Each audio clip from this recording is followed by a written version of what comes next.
else would you be doing on a beautiful summer's evening in East 5 but sitting in here? What was it like? This is meant to be summer. So yeah, so I'm really excited to come and do this again, and the story of the Sharpe family, or well, yes, the family, is something that's become quite close to me, and it kind of started actually here in the museum in one sense, and I've used the back focus there, back drop of an Avercamp painting. Now these are the paintings to which we ascribe golf and the Dutch connection and all of that stuff. And it was through that, there was a gentleman, some of you know him, David Anderson, who set up Kingarrick Hickory Golf. Now David was working for Philips, and David was working here at the British Golf Museum installing interactive CD-ROM, which I think was the first time such technology had been used in the museum, and Philips had a lot at stake on it, so they sent their very, very top man, David Anderson. Sent David, and David was staying, I think, in accommodation at Hill of Tarbet and was browsing around and saw an Avercamp painting, more than one, I think there are 3 along there and a couple of Bruegels, a collection to rival the Rijksmuseum in Amsterdam of these paintings. And he thought, well, something's happened here in the history of golf. This family were into golf and they clearly knew what they were interested in and what these paintings were and signified. So David did some more rummaging, as David does, and he found a map, which I have later, from 1924 that confirmed that the family had a private golf course at Hill of Tarbet from that date. It may have been earlier, but that's the earliest that we can pin it down to. So I had been studying a master's in sport and society, and I'd done a dissertation about the modernisation of golf. So there's some quite important phases of golfing history that shaped the game up to what we understand it to be today. And because the family of the Sharpes lived around the time of golf's big explosion in the late 19th century, that interested me. So I began to rummage about and try and find information on them. And I rummaged in the newspapers, of course, and the golfing reports, and I rummaged here, and I rummaged in the R&A archive, the Rules Committee archive, and I rummaged at Panmure, and I rummaged at the British newspaper archive, which is just full of information about life at that time. It was a social media of its time. It would tell you what the dresses were that the women were wearing to social functions. So I think Facebook puts them up now in photographs, but I think that interest isn't new. I think it's who we are. So I began to piece things together and came up with this story of the Sharpes. So in one sense, that painting is the beginning, and it's also in a sense the end, because David found that painting of the Hill of Tarbet thing about 15 years ago. And through all my rummaging, I put together this presentation, or this story of the Sharpe family and what they did in golf. But the presentation isn't exclusively about golf, it's more about them, and they interacted with golf from about the 1870s onwards, I suppose. But this is the four brothers of the generation. It was Frederick here on the left, sorry, the right. Frederick was the owner of Hill of Tarbet. He was the youngest of the 4 brothers. There were 2 sisters as well, but unfortunately history doesn't record the women's lives at that time, not in anything like the detail of the men's lives. And the 2 sisters were older. The second one from the right was John Sharpe. He was the oldest of the 4. The third one, second from the left, is Robert Sharpe. He was on the initial Rules of Golf Committee in 1897, and his brother next to him was William. And this photograph was taken at a family tennis party at a big mansion house. It's burnt down. I think they rebuilt it, called Balruddery on the Carse of Gowrie. So they were there, Balruddery, with the White family had Balruddery. So, and the Sharpes and the Whites knew each other very well, as I shall come to. So in my rummaging, I managed to take this back quite a long way. So I'm going to take it back quite a long way, and I'm going to kind of try and piece together the story of this family from this time, because I was able to take it back to this time. We actually got one earlier. So from the golfing perspective, one of the big factors that established golf as we understand it today was the formation of constituted societies and the writing down of the rules. So modern sport depends on that, and the earliest societies in Edinburgh were at Bruntsfield Links, as we know, 1735, and the first rules were written down by John Rattray. Of course they had rules prior to that, but not written rules, by John Rattray at Leith in 1744. And then, if we come this side of the Forth, to the real home of golf, we come to St Andrews, and St Andrews of course has a rich part of golf's history dating from that time as well, with the Society of St Andrews Golfers forming in 1754 and 18 holes coming in 1764, the 22 to 18 story that happened right here. Now, the Sharps probably didn't know anything about golf at that time. I'm sorry, there's a picture behind that which I can see and you can't, for some reason.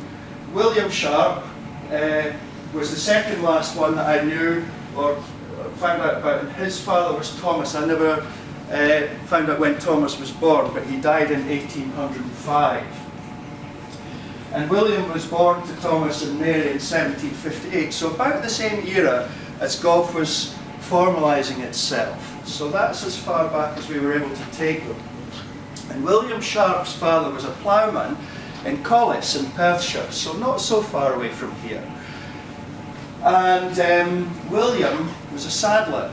Now, in rummaging the Dundee directories and the newspaper archives and things like that, there was the trade of carter, and the carters would take goods from the port at Dundee out into the countryside on Tuesdays and Thursdays would be Blairgowrie, Mondays, Wednesdays, Fridays would be Forfar, and so on.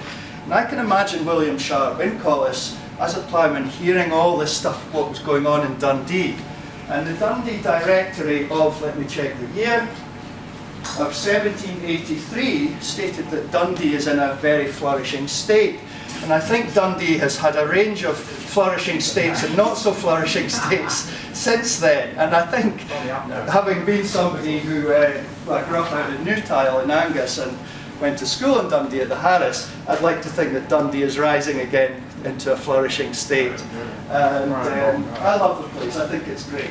So William must have known about this. And of course, with all the horses and all that stuff going on, there was a need for saddlers. And William must have packed his bags, toddled off into Dundee, and by 1788 he was a married man with a business as a saddler in Dundee. He was married to Isabel Kinnear, and their first son John was born in 1788, John Sharp I. John Sharp I was the one who established the jute business that made the Sharps wealthy, but we'll come to that. So again, to put a golfing context on that and some local things, what was happening in the 1760s to 80s in golf, and we have the formation of societies. I have written there Blackheath, Musselburgh, Fraserburgh, Aberdeen, Crail, Glasgow and Earls Ferry. These societies were formed during that period of time. So that was what was happening then, and I'm sure that William and John, well, they wouldn't have had a relationship with golf, they might have known of golf, but I think even that's probably questionable. But they may have done, That's Earls Ferry Links, you'll know. I had a friend who got given one of these airplane flights for a birthday and went up and took some great pictures of it. He had a nice day for that, which was super. So then, the next time we hear kind of significantly about William Sharp, saddler, High Street, Dundee. So he didn't just go and establish himself anywhere. He went straight into the middle of the town and got premises on the High Street. Initially south side, and then there was a number, I can't remember it, which is strange, but and the number of the High Street where his premises were latterly was roughly just next door to where H. Samuels, the jeweller, that corner there. So he was right in the centre of the town. He didn't do things by halves, William Sharp, which I think is fantastic. And then I found his name coming up as the deacon of the Hammermen, representing the 9 trades of Dundee, and I thought, well, Sadler Hammerman, would that be right? I contacted somebody, and it was absolutely right. He was more a cordner than that.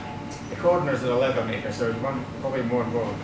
Well, this is what I have, and I'm not disputing it, but that's what we had. And this was another thing I felt was quite significant to the way that the Sharps turned out 2 or 3 generations down the line. And that's this whole notion of, I would call it philanthropy, if I can say it, but that whole notion of charitable giving.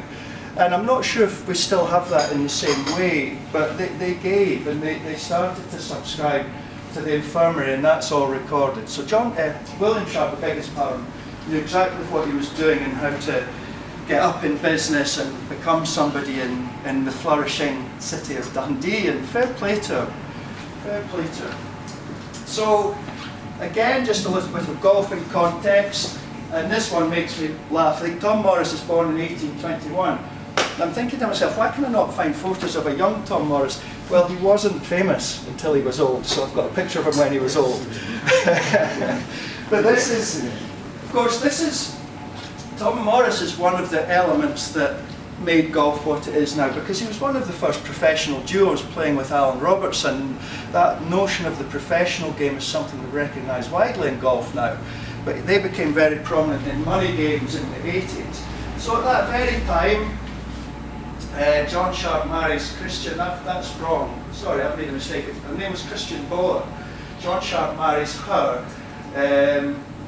she was from Perth, and their son, the second John, was born in 1823. So John II, there's one more John to come.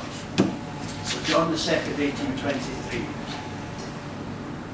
And just around that time, not exactly, but in that same kind of era, within a decade or so, we had the Society of St Andrews Golfers becoming Royal Nation. So another significant thing, because of that royal status that they were given, I think they were second behind Perth, but for some reason people ascribed more to it because it was in St Andrews.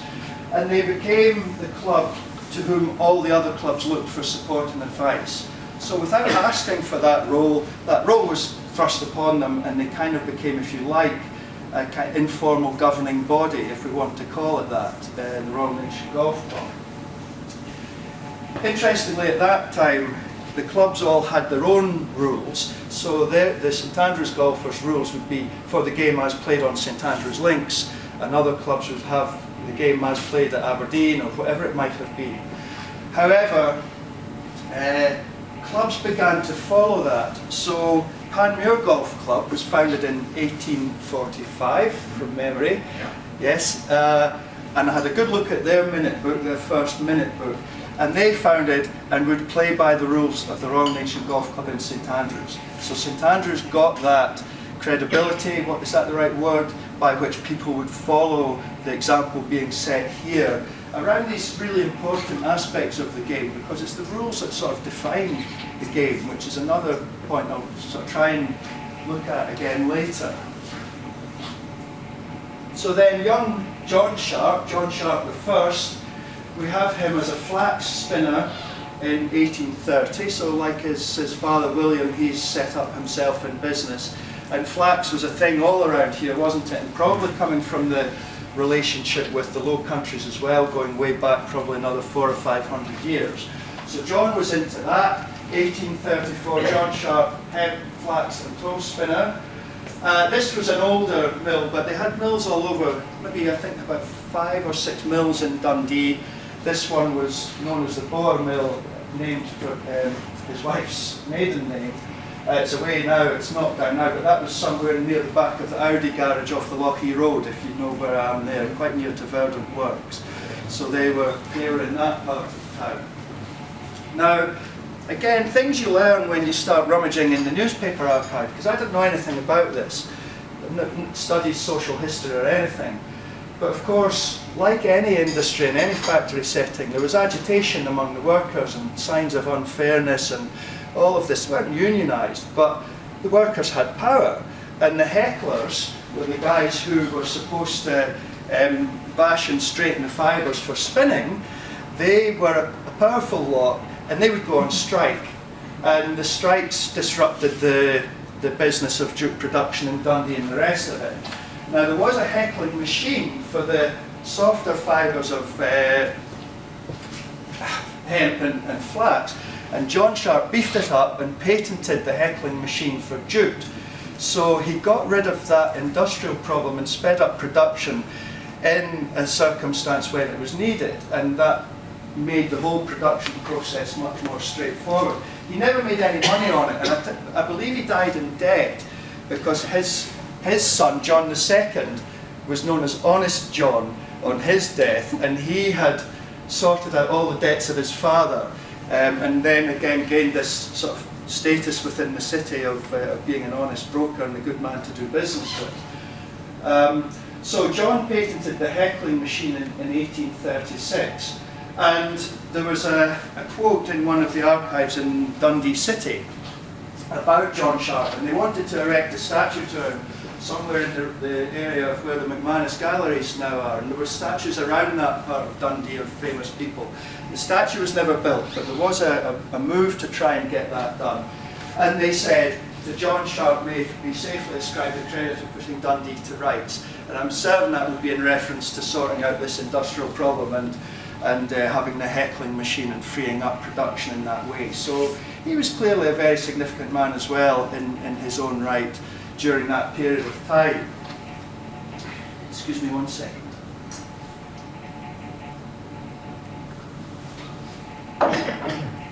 So then I've put this photograph in, and I think there was a presentation on this one, a lecture a couple of years ago, just about the painting. And I wish I'd been to that, because this is the golfers. This was painted by Charles Lees in 1847. And it's a really famous painting, but to me it's sort of almost like, also quite a poignant painting, because it's almost the end of an era. 1847, the year after that, the gutty was invented. So we went from feather balls to the gutty, and then in 1852, the railway came here to St Andrews. That coincided with the big money matches, and it coincided with this boost in the popularity of golf. Perhaps coincided is the wrong word, it almost led to that boost in the popularity of golf. Through the betting, the newspaper reports of the matches, and as is often said, the equipment became affordable and the courses became accessible. We were managing time differently as well. People had time for golf, they had structured industrial time rather than working in the fields time that's much less structured and much more seasonal and so on. So society changed, and it allowed golf to go after that period of time. And that's why I say, for me, it's quite a poignant painting, because it captures the end of an era. I suppose it captures the last period of time before golf became almost an everyman game in Scotland. Certainly half a century later it was that, which isn't a great deal of time in the big picture. We've mentioned one or two of these things. 1852, we've got rid of John's life there in about 10 minutes, haven't we? It's this terrible thing about history. You can do 300 years in 40 minutes, which I always think is awfully unfair to the people who lived then, but there we are. We've got John has died. John I has died in 1852. So I've got mixed up with my Christians, because John II was the one that married Christian Bohr, I beg his pardon. So they married in 1852. They lived in Dundee. Eventually they had Fern Hall out at the ferry. I don't know, I think it was knocked down in the 1930s or 40s. It was a big mansion built in about 1865. So that's that one. So then this establishes John II and his family, and this was the children. So the four gentlemen that we saw at the beginning, John, Robert, William and Frederick, are now coming into the world in the 1850s and 1860s, and the two girls that I mentioned before as well. So some of you might know the Dundee thing. I mean, there's some well-kent family names, aren't there? So Jane Sharp married Mr. Thomas Bell, so she became into the Bell family. They were another big Jute family. Christina Sharp, she, as we understand it, she had a physical disability. She never married, and she lived by the census records all the while in the family home at Fern Hall at Broughty Ferry. So she didn't really appear in public life or in any of those kinds of things at that time. And there we have the four boys that I've mentioned before. So this is around about the period now of the Jute boom really coming up, and the first Open Championship in 1860. So that professional game, big money matches, all match play in 1840s in the newspapers and all the rest of it. By 18, well, it was Alan Robertson died, and they wanted to find out who was going to be then given the title of best golfer. And they played the Open by stroke play down in Prestwick in 1860. And the first winner was Mungo Park, who would be a great speaker, Hannah. Yes. Yes. He's been researching a lot of the club makers and ball makers of Musselburgh, because that's where his family is from. He's really interested. So Willie Park Sr. won the first Open. And the 1860s, although Jute was boom and bust, the 1860s was a good time for Jute. So the Sharpe family and others began to do extremely well at that time, during that time. And again, I'm not sure, this I think has come from one of the books about Jute. At the very top of Dundee society were a few families. So Cox, Caird, the Sharpes, of course, Bells, Gilroys, Boses, families of these names, Coopers. There weren't many of them, but those that were considered there at the very top of Dundee society. And this is the first picture, and the only one I have found, of John II and his wife Christian Boer, and I think that's a lovely picture. I don't know if this is at Fern Hall, but they look a wee bit less formal perhaps. There's a glimmering of a smile there, which you don't often see in these very old photographs, which I think is a really, really nice picture. So that was them doing very nicely for themselves. I know. So at this stage we're into the 1860s, aren't we? Something like that. And this was a period of time which I've used this before in relation to other sports.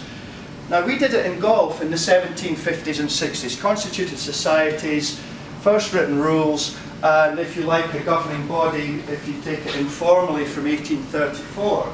But other sports really began to formalise themselves during this period of time through what we've got on there, the 1870s. So the Rugby Football Union, Scottish Rugby Union, SFA, Football Association, tennis, bowls, athletics, all formed up during that period of time. So golf, we were ahead of them. And out of that period came the modern Olympics, of course, in 1896 for the first modern Olympics.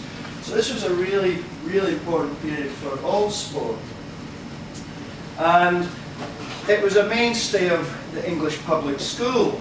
And the Sharpe boys were educated at Clifton College in Bristol, which was a sporting school.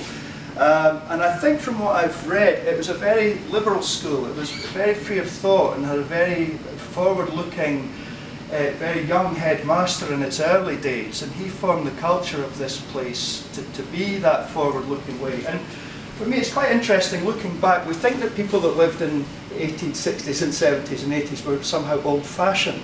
But in their time they weren't. They're only old-fashioned looking back.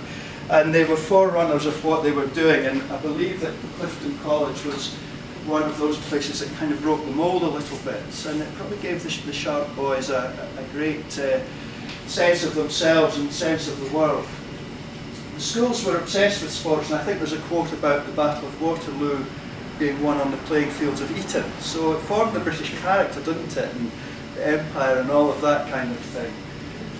Sport was central to it, and the Sharpes loved sport. And the newspaper record, I haven't the time this evening to talk about all of that, but the way they supported sport in Dundee, all the clubs and societies and boxing and gymnastics and you name it, they were putting small sums of money to a myriad of different things to try, I think, to build what we might call social capacity now, social capital. They gave and they gave and they gave again. They were extraordinary people, extraordinary people. Foremost was golf. So I'm going to put this in context now again with this little graph, which I've used a number of times now. It's not clear for you to see, but what we have along the bottom is the decades. So here is 1850, and here is 1900, and the green column is the number of golf courses opened in Scotland in that decade. New golf courses in Scotland in that decade. And the red line is the cumulative total. So we can see that from 1850, there were a few in the 60s, and then this massive acceleration, so 1850s, 60s, 70s, 80s, 1890s, this massive acceleration in the number of golf courses and clubs. So in 1850 there were about 25, and by 1900, or the First War anyway, there were about 375 in Scotland. So we built a new golf course every 2 months for 60 years. That's going some, when you put it like that, it's going some. In a small country of probably not more than 3 million people at that time, that is really going some. And all of these things coming together meant for golf that there was a big growth in Scotland, as we're seeing here, but we also started to get the first golf in Europe. So 1856, mainland Europe, 1856 was Pau Golf Club in southwestern France. And then in the late 1800s, the 1880s, 1890s, golf came formalised into the United States. So it was the first time really that a country, its own citizens had embraced golf. Until then, the golf courses that we hear about, like in Calcutta or in Savannah or somewhere like that, were British soldiers golfing in a foreign country. It wasn't the population of that country taking on the game. So that changed with the United States, which we'll come to. And right on cue, and these are just some of the places that the boys played, the boys as I like to call them, played their golf. The years that I first have them associated with these clubs, so maybe a year or two either way. So the R&A, oldest through to youngest, joined between 1883 and 1891. Panmure Golf Club, same sort of pattern there. John was captain of Panmure in 1888. There's a picture of him in the clubhouse in one of the photos on the wall, and he was quite a portly man by that stage. He was quite a big guy by the time his days were up. But he was captain then. They were members at Dalhousie in Carnoustie, and they played and gave prizes at Forfar and at Blairgowrie, and they played all over. They played at Hoylake, they played at Ganton, they played all over the place. They played in the amateur championships, they played in all the R&A matches, they played in all the Panmure matches. Robert and William in particular were prolific winners at Panmure. Prolific winners. It's almost embarrassing. The book of the champions at Panmure, there's a decade when I think it's William and Robert swapped the trophies between them. There must have been some golfers, really some golfers, with hickories and gutties, which is all the more remarkable. Scoring around about high 70s to high 80s, which I'd be really chuffed with that now. They were great. So I like this, I like the timeline of this. They got their golf sorted out, and then they got married, or at least two of them did.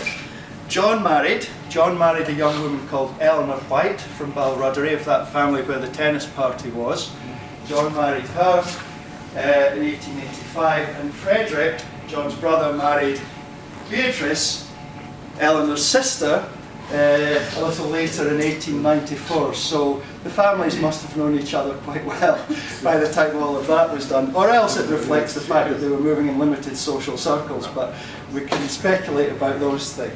But this is Beatrice, this was Frederick's wife, and again, and Robert was instrumental with Frederick moving Panmure out to from Monifieth, moving to Panmure from Monifieth to the private green. And there's a record of he and his brother Frederick being on site in 1897, looking at the ground and trying to make decisions about it, liaising with the architect. I can't remember, I think it was Tom Morris went over in the early days, but I'd need to check that up. So he was very involved with it. I haven't looked at account books or anything like that at Panmure, but I suspect very strongly that they gave money to that as well, Robert and Frederick. And this is just a clue, but Robert became captain and played the opening drive at the new golf course in 1898. So I would say that's some sort of honour being bestowed upon him for all his work involved with that. He was probably the best of the golfers. And here's just a little side thing for me, which I never realised until I was doing this for something else, and that's this notion of the elite clubs moving to the private greens. And by the time that we'd had all this growth in the 1870s, 1880s and 1890s, the links were getting mighty busy. So the R&A bought St Andrews Links and then were forced to sell it back to the town in 1894. 1994, I think, was the first St Andrews Links Act. Anyway, that was going on, and these other clubs moved themselves from public links to private greens, private golf courses in the years indicated. So within a decade, they had pretty well all done it, and Panmure was one of them. And there's a nice report in the paper that the language and the busyness around the first tee at Monteith was offensive to the members of Panmure, and they thought we can do better than this, and moved out. So I hope that there's any Monteith Panmure people here, we're going to end up with a little bit of but it's just great, you can just imagine it. Just imagine it. So that's just a little aside, but I think of it in historic interest. And then in the early 1890s, John took over the running of the company. John II was getting on by this stage, and he died in 1895.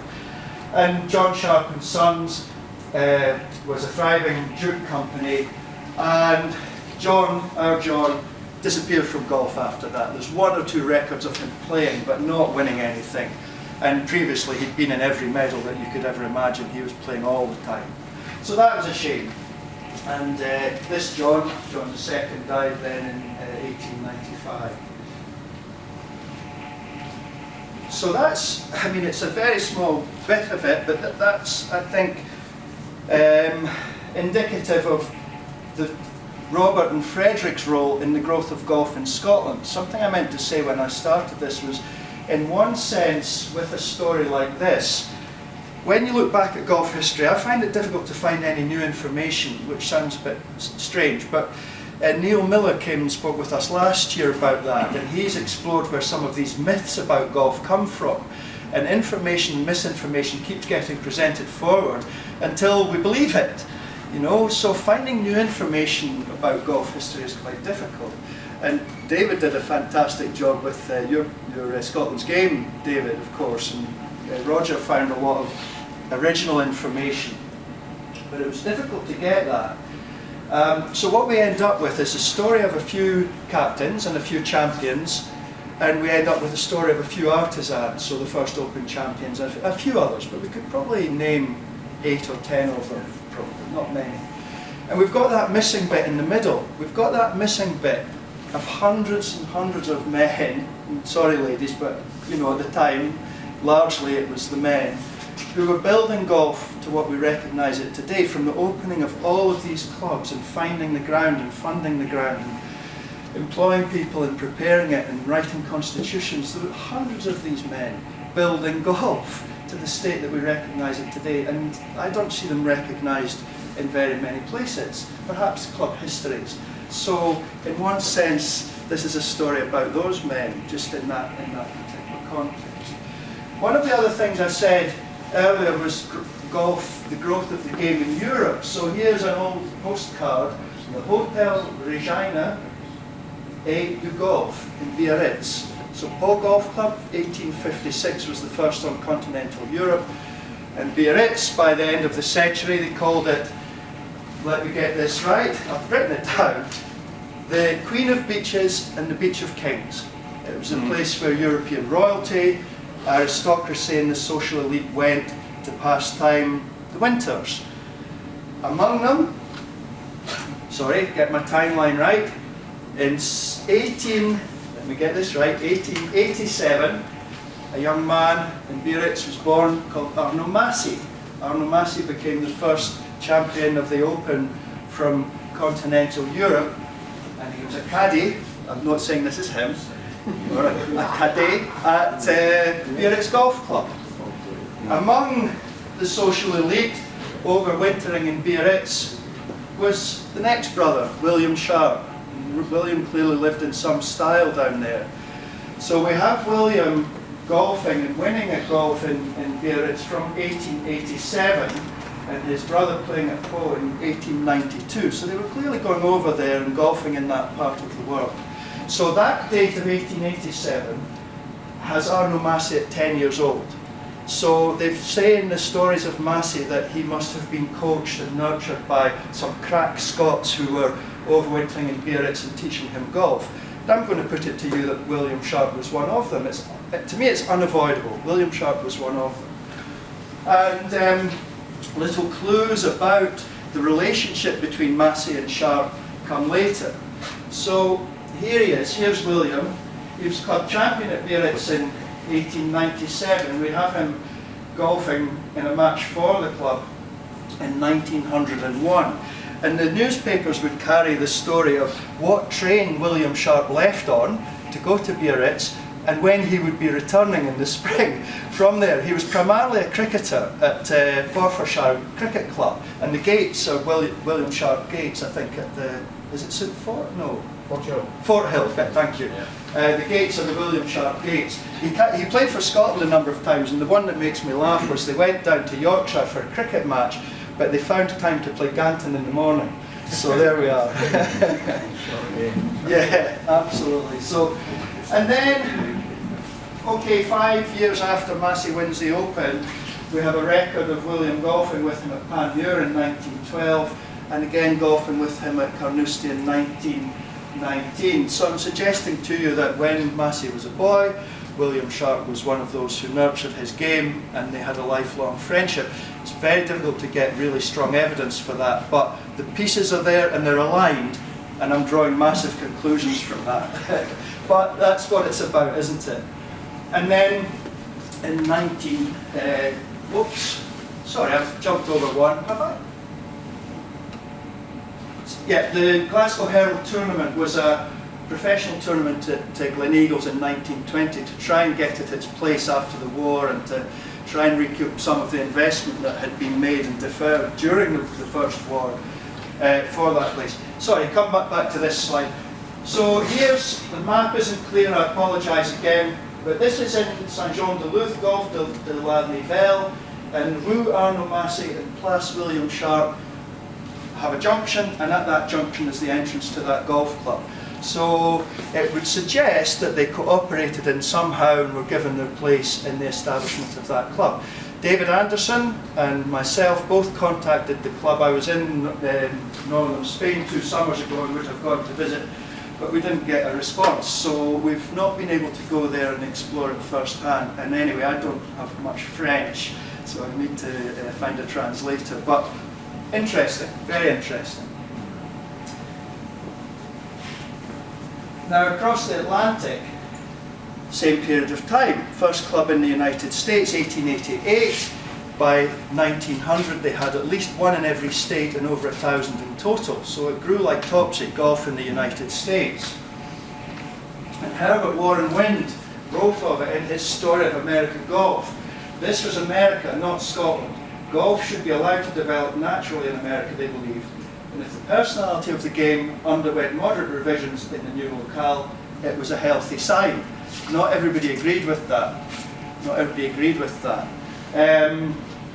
That was his thought about it. And they didn't counter on this gentleman here, Charles Blair MacDonald. However, come back to him, by 1897, the USG were wanting to change some of the rules, and I can't remember who wrote it, and that's slack of me, but they were considered a reforming and not too discriminating body of legislators. So that would have been coming from this side of the Atlantic, barbed comments against what they were trying to do on the other side of the Atlantic with the rules of golf. And Charles Blair MacDonald, who was at university here in St Andrews as a boy, really 15, 16 years old, ended up a member of the first Rules of Golf Committee in the USGA and the Rules of Golf Committee in St Andrews, and said, if you change the rules, the game you're playing won't be golf, because golf is defined by these rules. And that's true. That's how you define a sport, is by its rules. And for me, this is one of the most significant decisions in golf history, because when sports have crossed the Atlantic before, let's say stick and ball game, they diverge. There's baseball, there's cricket, for example. There's rugby, there's American football. There's a vague similarity, but they're not the same game. What if we had there's American golf, there's British golf? We wouldn't have golf as we understand it now.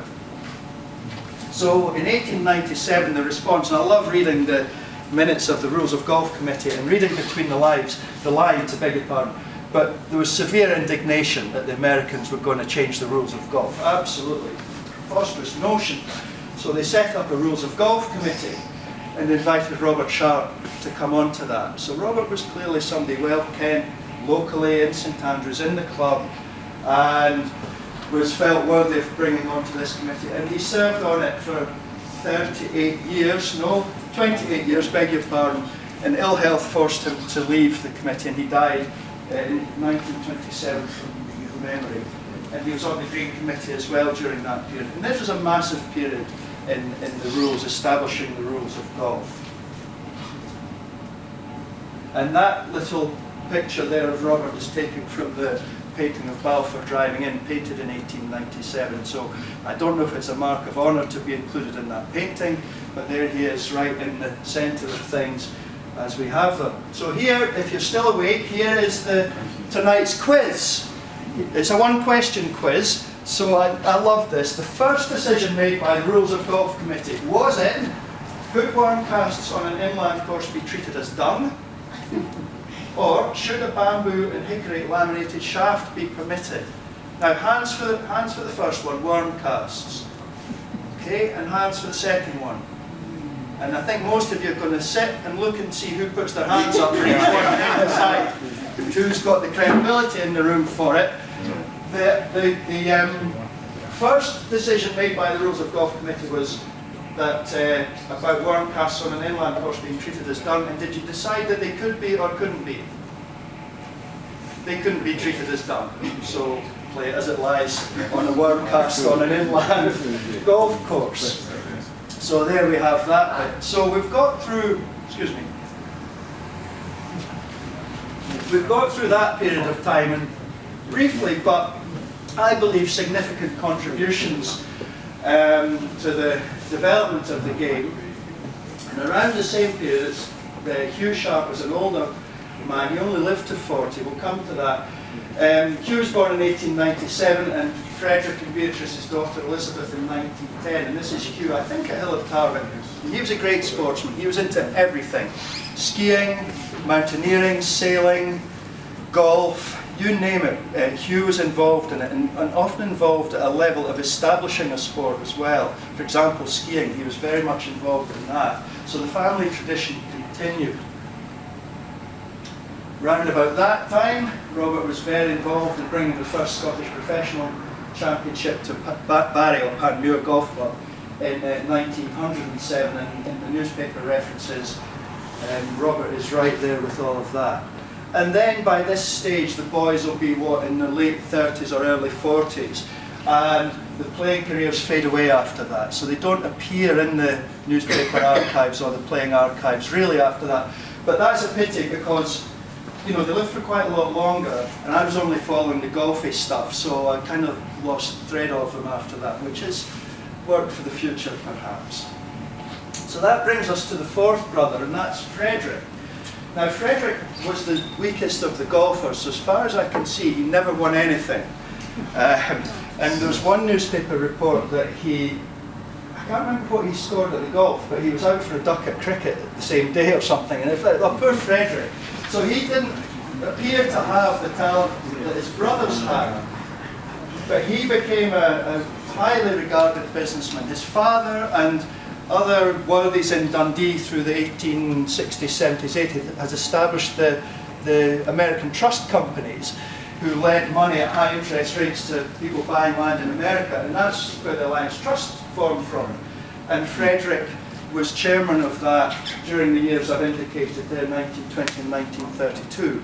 So he guided them through the Great Depression and all those things, and he was very, very highly regarded for that. And he was associated with golf despite having a business career, and as I've said with his brother, the move of Panmure, but then committees across the road in the RNA as well. He was giving his time freely to all of that despite being busy, busy, busy with his career. And it was Frederick, so we're kind of almost there, because it was Frederick who bought Hill of Tarvin, I think 1904, there it is, a painting of Frederick, and established a sporting estate there with croquet and tennis and curling and shooting, and the hunt came through, and golf and everything else. So these guys were real sporting gentlemen. But because of the Hill of Tarvin estate, the land of Cooper Golf Club is on there. Frederick was also their landlord and honorary president, as was Hugh when Frederick died, as was Elizabeth when Hugh died. And the Cooper Golf Club now still sits on National Trust for Scotland land. Elizabeth bequeathed Hill of Tarbert Mansion House to the National Trust when she died, unfortunately. And one of Frederick's little contributions was that he was a member of the board of the Caledonian Railway Company, and it was that company that was financing Glen Eagles.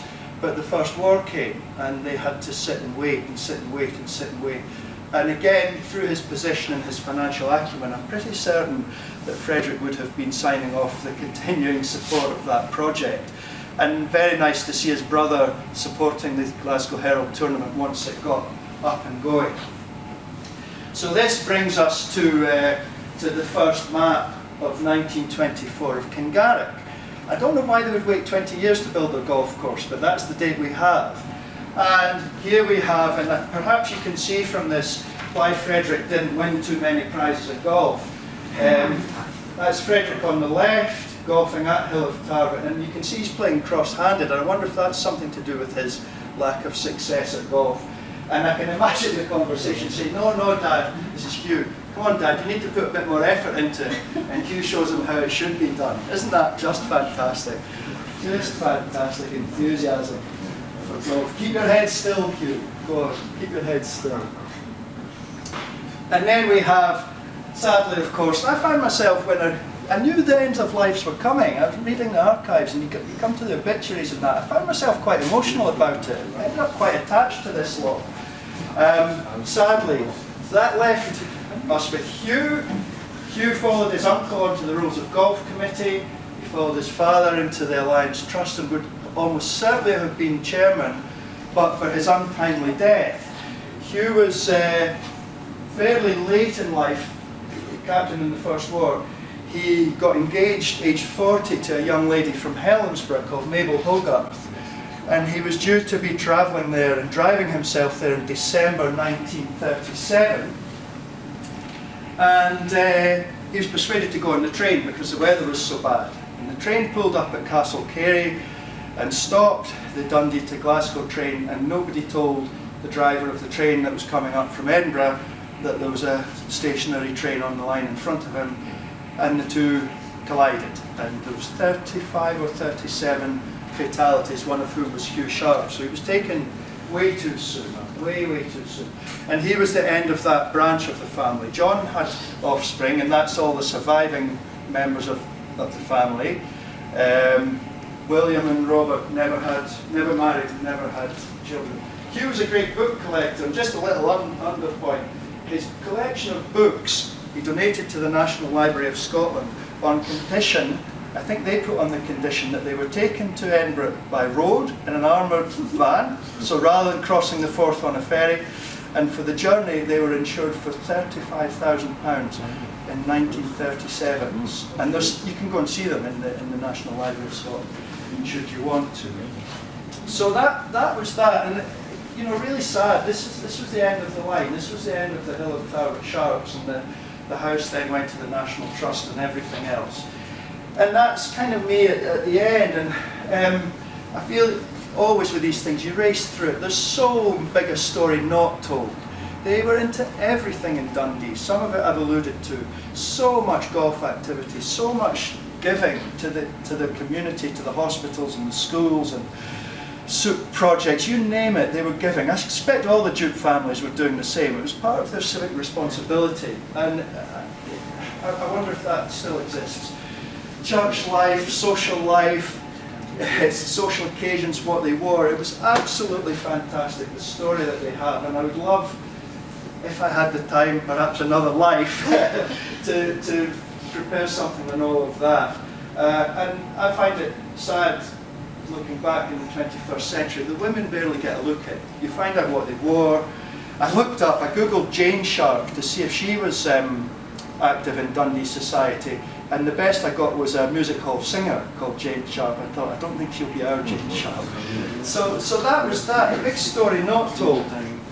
And just to finish it off, I was out cycling with my nephew along the Carse of Gowrie about 2 summers ago, and we went past Castle Huntly, and I said, oh, that's where Castle Huntly is. And Jamie said to me, he said, why Castle Huntly? And I said, without even thinking about it, friends of mine used to live there. So, and that's how I felt about them, having found out all this stuff about their lives and loves and losses and everything else. And what brought us to this point, of course, was David Anderson and his Hickory Golf project. So there we are, that's my take on the Sharpe family from Dundee.